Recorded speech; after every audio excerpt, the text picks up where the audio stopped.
Elman əmi, bəzən bu ateistlər belə bir şübhə yayırlar ki, sual verirlər ki, nəyə görə Allah bizi eşitmir? Nəyə görə Allah bu qədər deyirsiniz ki, Allah bu qədər rəhimlidir, bizim dualarımızı qəbul etmir? Niyə bu fəlakətlər olur? Niyə bu az yaşlı uşaqlar dünyasını tezliklə dəyişir? Niyə bəlalar gəlir? Dua edirəm, dualarım qəbul olmur. Aydındır qardaş. Bismillahirrahmanirrahim. Və bihi nəstəin. Birincisi, qardaş, bu məsələ biraz diqqətlə mənə qulaq asın. Bu məsələ biraz dərin məsələdir, amma başa düşülən məsələdir. Yəni, bu məsələnin bir tərəfi gedir qədərə çıxır, bir tərəfi gedir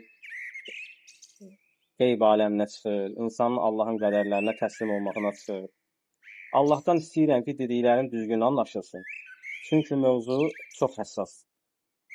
Məsələ burada Allahın yardım mexanizmi necə işləyir? Tək dua və ibadət kifayətdirmi, ya yox? Dua və ibadət edən insanlar hər zaman dünyada istədiklərin alacaqlarmı? Və s. bu kimi sualların cavabını da öz bərabərində gətirir.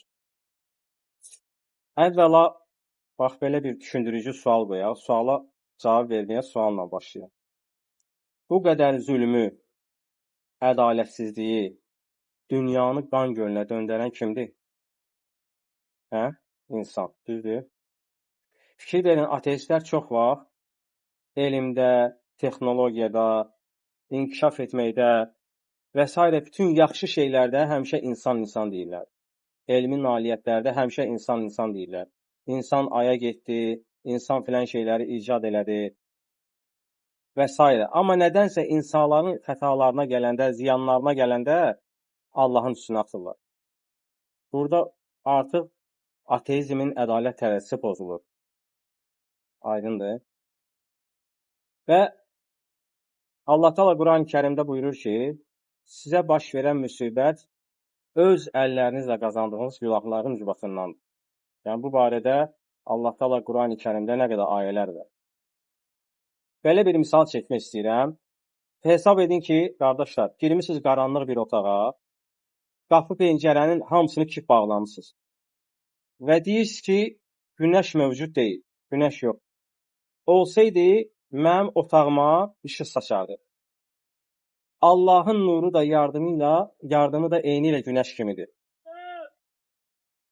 Onun işığı da daim bizim üzərimizdən axır. Sadəcə biz onu götürə bilirikmi, götürə bilmirikmi, artıq nədir? Bu bizə qayıdan bir şeydir.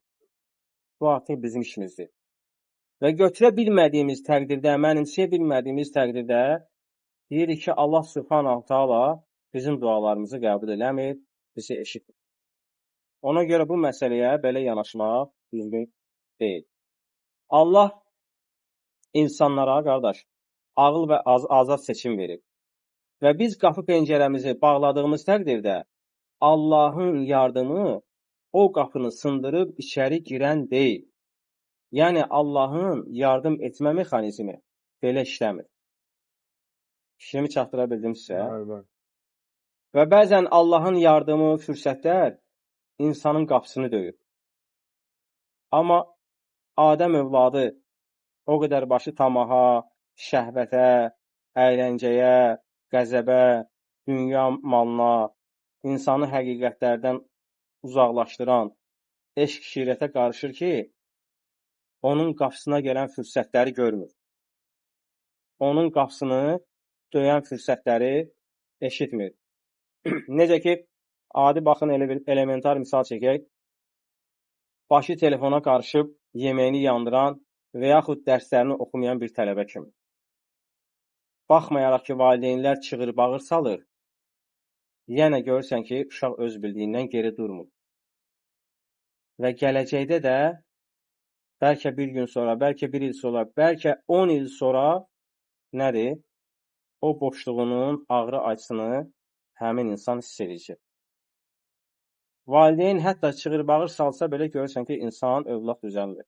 Və Allahın da bəzi işarələri var ki, fürsətlər var ki, Allah fürsətlər göndərir, işarələr göndərir. Bəzən insana nələrsə bildirilir, amma yenə deyirəm, o eşq, şirət, qəflət, dünya sevgisi, dünya sərxoşluğu o qədər insanın başını qarışdırır ki, insan Allahın ona göndərdiyi o fürsətləri dəyərləndirə bilmir. Yəni, səbəblərdən doğru düzgün tutmadığımız təqdirdə dua eləmək, yalvarmaq, ibadət etmək, məqsədə çatmaq demək deyil.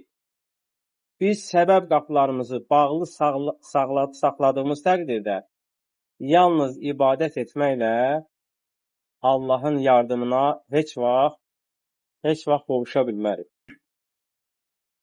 Deməli, səbəblərdən doğru düzgün tutmayanda inanc dünyavi məsələlərdə tək başına, qardaşlar, insanı zəfərə aparmır. Aydındır. Yəni, bax, cümləni təkrar edirəm, qızılla yazılası cümlədir.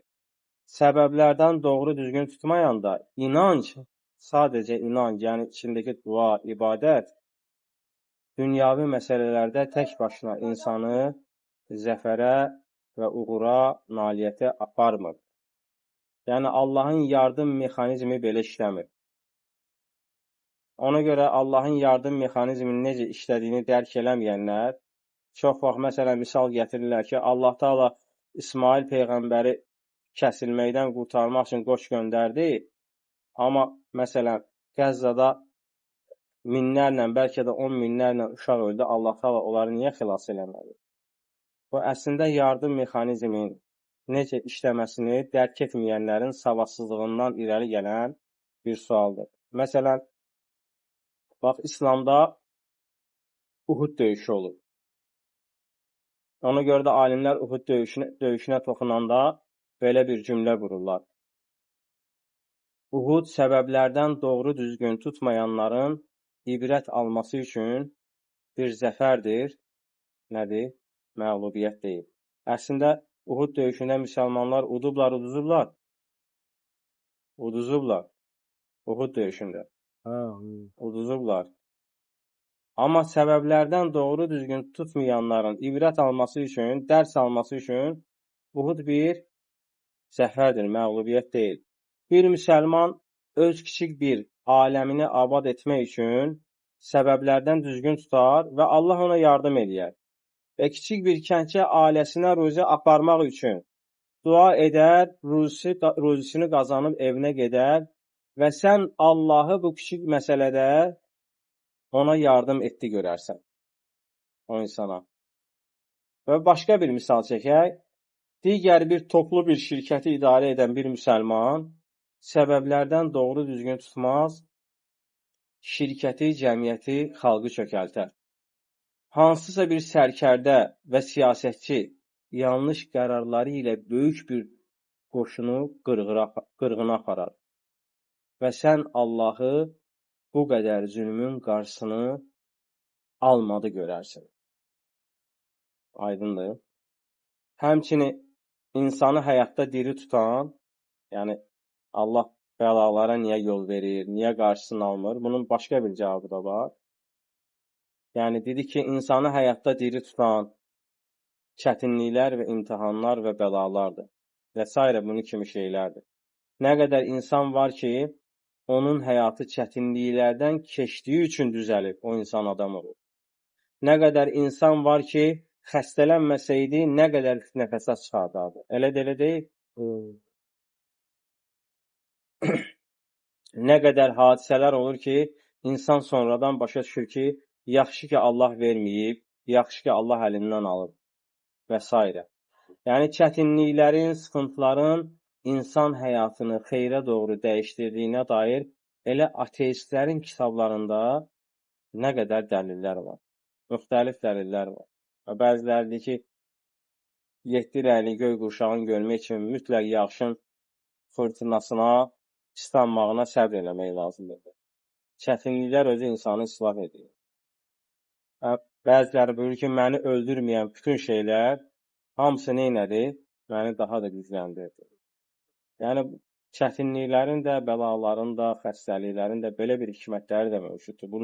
Bunu da fikirləşmək lazımdır. Bunu da dəyərləndirmək lazımdır. Allah Subhanahu taala bizi eşitib faydalanan qullardan eləsin.